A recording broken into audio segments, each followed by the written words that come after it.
After what may appear to be a fairly brutal podcast, the podcast I produced on the nihilistic aspects of Spinoza's works, then this podcast may be quite a contrast. The picture of the lotus is very beautiful, and it was once said to me that the lotus grows out of the dirt at the bottom of the pond. The dirt is needed. What is the dirt? The dirt is the accumulation of stinking, rotting material that comprises our psyche, or a large part of our psyche. Certainly, most people by the time they're 25 or 30 have been sufficiently knocked about by life that they're carrying around various scars and bruises. That material either continues to rot and isn't used, which is the way it happens with most people in their lives, or it can be used. And this person said to me that the lotus grows from the rotting compost at the bottom of the pond as I was going through a particularly difficult time. This is many years ago now, but it's a very poignant things for him to say at the time. Anyway, I want to try and convey something very important, because as we go through Spinoza, Kant and Schopenhauer, there is a central theme in the works of all of these great minds. That these people are not heralded as great spiritual teachers is strange in a way. Maybe it's just that we don't have that tradition. Maybe it's just that Christianity stole the show and nobody else is given any room. But what I want to show, or at least try and explain, is that all we're doing here is trying to realize the nature of our own minds. That is it. So you are and I am particular expressions of mind. I hope that seemingly nebulous statement will be a little bit clearer by the end of this podcast. So let me start with Spinoza. He's talking in the improvement of the understanding of an elevated state for man, for people, for men and women. And he says, what that nature is we shall show in its proper place, namely the knowledge of the union which the mind has with the whole of nature. Now, as I've mentioned before, Spinoza was a rationalist. He wasn't what people would normally categorize as a spiritual guru. And yet, what he said here ties in entirely with many spiritual traditions. That your mind is really the world. That may not mean much at the moment, maybe it'll mean a little bit more by the end of this. So in a way Spinoza is understating it here, the knowledge of the union which the mind has with the whole of nature. Your mind has a union with the whole of nature because it is the whole of nature. As I say, hopefully that'll become clearer. So Spinoza, in his works, does a lot of ripping away. The podcast on the nihilistic aspects of his work is covering a particularly potent part of that ripping away. And it's only through this ripping away that we can start to apprehend reality and truth. And this will become even clearer with Kant, or at least I hope it will. So, each of us is a particular expression of mind. The world is your world. You know nothing other than what is presented to you through mind. And there is a deeper aspect to Spinoza's work which I haven't touched on, and I probably won't, not yet anyway. That when he's talking about God and the attributes, he's talking about you. You have two attributes. He says there are infinite of them. That we don't realize. But at one level, Spinoza is talking about you when he talks about existence and God, because what else could he be talking about? That's all you know. Existence and thought and things, extension. So let me move on to Kant.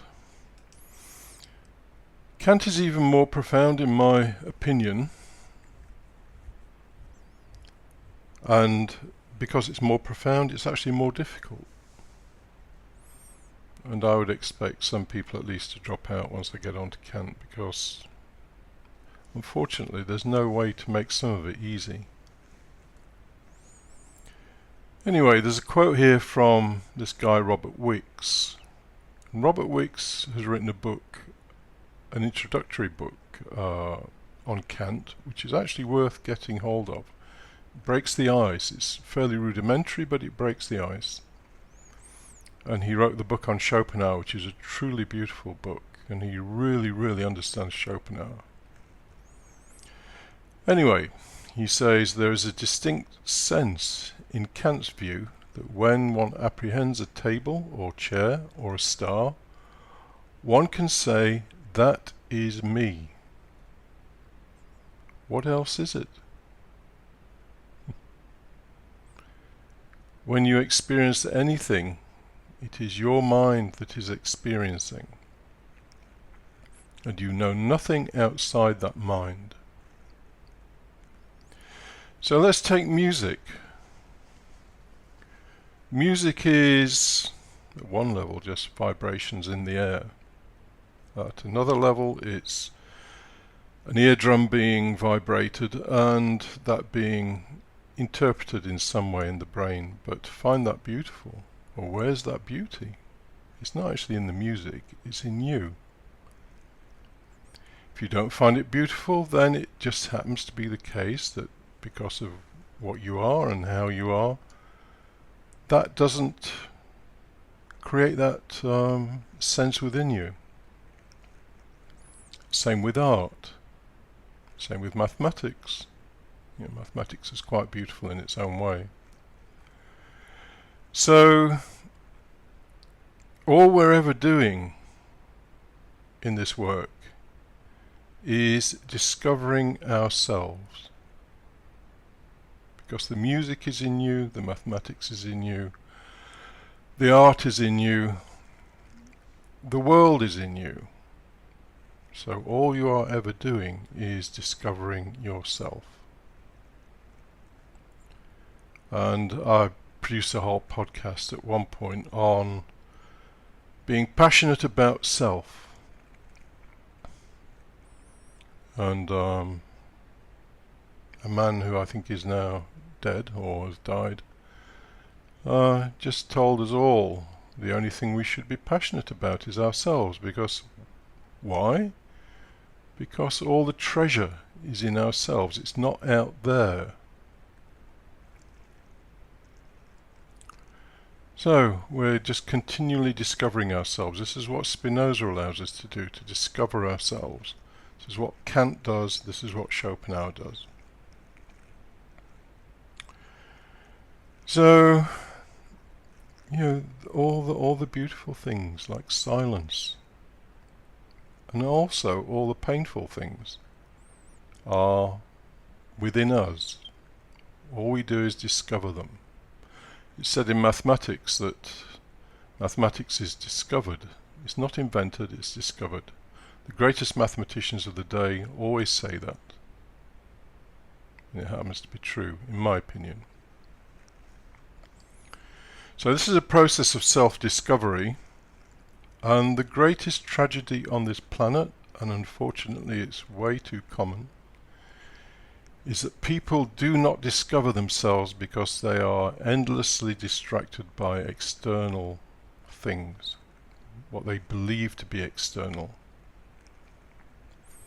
So they never see themselves. They just move from one little attraction to the next one. And a lot of people have a lot of pain within them that is difficult to face and go into. And so they play avoidance. And they never get past that pain.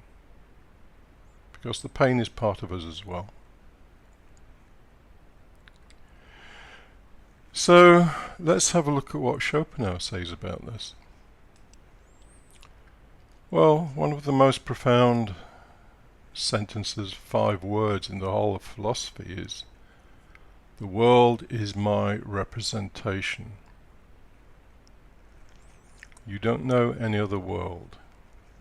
In fact, as you study Schopenhauer, you'll find that that representation is part of the will. I'm not going to go into all of that now, but he goes on to say this truth, which must be very serious and grave, if not terrible, to everyone, is that a man can also say, and must say, "The world is my will." So this is his great work, The World as Will and Representation. The world is your will. So when we experience the world, that is our will, because all the wills are one will in truth, and we are part of that will, so it is our will that is manifest in the world. All the horrors, all the beauty, everything that is awful, everything that is wonderful, is a manifestation of will. But there is nothing outside of our own minds. How can there possibly be? And at a deeper level, when we go into Kant, you'll find that you truly do not know what you are. Because just as we represent the world, so we represent ourselves. And that representation takes place through time. Birth and death are part of our representations of the world and of ourselves. Is there really birth and death? No. Again, that will become clearer when we study Kant. So, as you can see, this gets fairly deep fairly quickly, but I thought it was, or would be useful to lay the whole thing out, because all you are ever doing is realizing your own nature. So this lotus that grows out of the dirt and the muck at the bottom of the pond and then flowers into the sunlight is the flowering lotus, and the flowering lotus is the mind that is realizing itself. And that's it. This is what this whole thing is all about. And you do not know what you are, you do not know what the world is, because we're finite creatures, but we are part of this mind. Anyway, I don't think there's any more I can say about that, but it should become clearer as we go through Kant particularly, well, that would be very difficult, and also Schopenhauer.